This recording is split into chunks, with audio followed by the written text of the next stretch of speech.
আমাকে যদি প্রশ্ন করা হয় কোন পুরুষ সবচেয়ে বেশি সুন্দর, তাহলে আমি নিঃসন্দেহে বলে দিব ওই পুরুষ সবচেয়ে বেশি সুন্দর এবং উত্তম, যে এক নারীতে আসক্ত, যে তার প্রিয় মানুষের জন্য সমস্ত নারীকে এড়িয়ে চলে।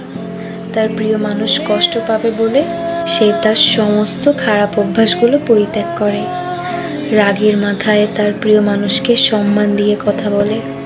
প্রতিটা নারীর জীবনে এমন একজন দায়িত্বশীল, যত্নবান পুরুষ আসুক, যে তার সবটুকু দিয়ে তার প্রিয় মানুষকে আগলে রাখবে। সম্পর্ক হবে হালাল এবং উদ্দেশ্য হবে জান্নাত।